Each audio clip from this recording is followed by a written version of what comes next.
everyone, and welcome to Channel 18 TV News. I'm Don Julian. In the news, the Hopkins County Grand Jury signed at least 51 indictments during a session last Thursday. At least 30 people were named in the charges, including 10 people accused of more than one offense. Charges range from criminal negligence, sexual assault of a child, aggravated assault with a deadly weapon, assault of a public servant, and attempting to take a weapon from an officer, to fraud, forgery, money laundering, burglary, theft, bail jumping, and unauthorized use of a motor vehicle. More than 20 of the charges were for alleged controlled substance and drunk driving offenses. And at least 5 people were booked into the Hopkins County Jail over the weekend on driving while intoxicated charges, including one man accused of felony DWI and 2 on warrants. A 33-year-old Marshall man was arrested Saturday just before 8 p.m. at the 115-mile marker of I-30 by DPS troopers. The man was reportedly driving at more than 100 miles per hour. The man attempted to perform a sobriety test, but he objected to providing breath or blood samples. Those samples were later collected using a warrant from a judge. Joe Daniel Adams was charged with DWI, a third or more offense. Bond on Adams was set at $25,000. In a separate incident, a 38-year-old Sulphur Springs man was arrested at his Fuller Street residence Saturday night just before 10:30. The man was reported to be highly intoxicated. A records check showed there was a warrant for the man for surety off bond on a second offense DWI charge. The man was released from jail on Sunday on $2,000 bond. Then early Saturday morning at around 5 a.m., Hopkins County Sheriff's deputies arrested a 30-year-old Sulphur Springs man for DWI.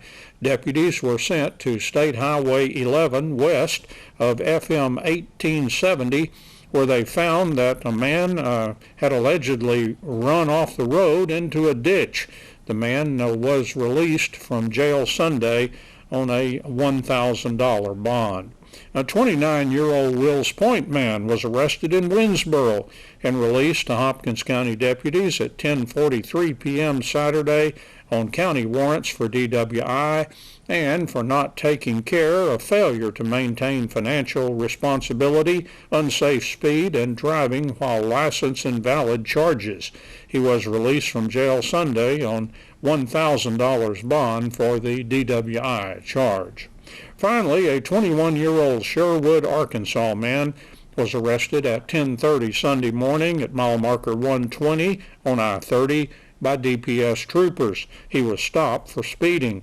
The man's breathalyzer test showed him to be intoxicated. He was arrested for DWI and speeding, and bond for that DWI charge was set at $1,000.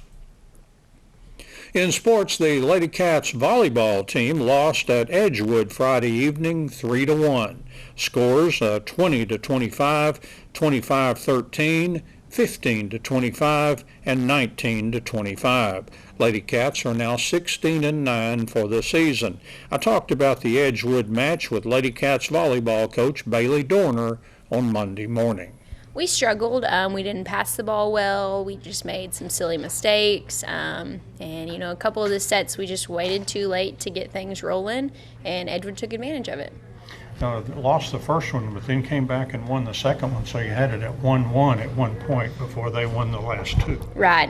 The first game, or the first set, didn't pass the ball well. We picked it up a little bit in the second set, but also in the second set, Edgewood struggled. But then third and fourth, as soon as things started headed south, we just couldn't turn it around. They play awfully well in their own gym, don't they? Yes, they do. And their big middle that hits the ball well, she was back. She's been out the last couple weeks with a shoulder injury, but she was back. This was her first game back. And they just played well, and they took advantage of the mistakes that we made. Anybody play good for you that you single out? Or?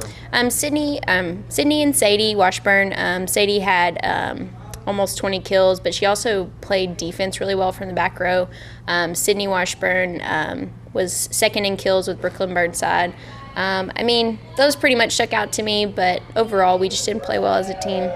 Yeah, Sadie had quite a double with a lot of kills and a lot of digs. That's Right. a combination you don't get a lot of times. I know, and so she played well, but at the same time, I need the rest of my team to pick it up so we can be a well-rounded team, not just one well-rounded individual. Now you get Emory Rains coming up on Tuesday here. Yes, we played them in a pool game in the Wills Point tournament. I think we took them 3 sets, so they're scrappy, they're good, so I think it'll be a good game tomorrow, and I just hope we bounce back and play better. And we've been publicizing it. If people bring canned goods, they can get in free. Right, we really want to bring a crowd in, and we also want to help support families around here, so yeah, bring your cans and get in free. Wildcats and Lady Cats cross-country teams ran at a UT Tyler meet on Saturday, and we learned more from Sulphur Springs cross-country coach Ross Hicks.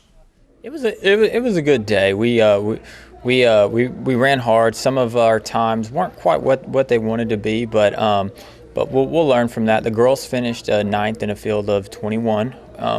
And so, last week some of our girls had breakout races, and this week, we took a small step back, but I think we learned from it at the same time. Just and that's why we run these races. We're a young team, and we challenge them to get out fast, and sometimes just things happen in the middle of there, and so we're just learning our race strategy. And so this week was just it wasn't a bad week. It was just a learning. I really think it was just learning. So we were again led by senior Sydney Washburn. She ran right at the same time she ran last week, very consistent. She was followed very closely by freshman Lainey Hurst. She had a very good race. And third for us was junior Mari Flecker, and she had a great race, and she had another place to be right after that. So she just stays moving there. And Tyler had to go show for ag, and so but she did a great job for us. And then Maddie Bridges and Michaela Jimerson were right behind her, not too far to round out our top 5. And again, it's just a young crew there behind Sydney and Mari, who are our leaders. And but we run these races, and they were a little upset with themselves, but but they understand they have more. They understand that they're better than what they ran yesterday, and that's what I love to see, is that competitive spirit. They know that they can do better, and they will do better. And so I think it was, in that way, I think it was a really good week. Our boys finished 16th out of a group of about 24. So they struggled a little bit. We had one runner fall in the race, and he went from towards the front to towards the back, and so little things like that happened. But we were again led by Christian Palomino. He ran a 17:10, I believe, was his time, and he was a 18th, I believe, overall. And then sophomore Jose Mejia was not too far behind him. He's really gaining some ground and really coming on strong. Third for us this week was actually Evan Patrick. He ran a good race, and then he was followed by Camden Fuller, and then Alan Hernandez was 5th for us this week. So we had a few bumps on that side with the fall and with the and so we're still figuring some things out. We had the 6 and 7 guys were right in that mix too, with Ricardo Torres. He was right in that mix, and then so we're getting better. We just got to continue to get better and to continue working, and I think that we'll still be at district. We'll hopefully be ready to defend our district title. All right.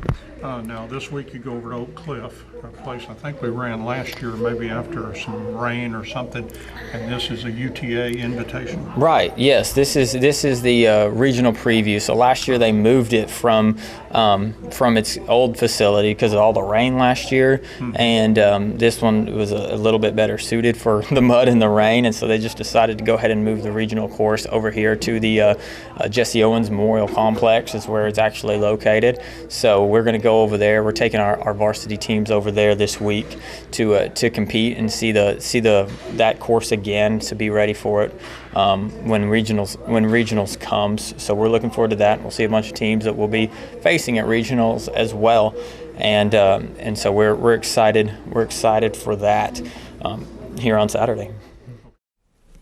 That's Channel 18 TV News. I'm Don Julian. Thank you for joining me, and so long, everybody.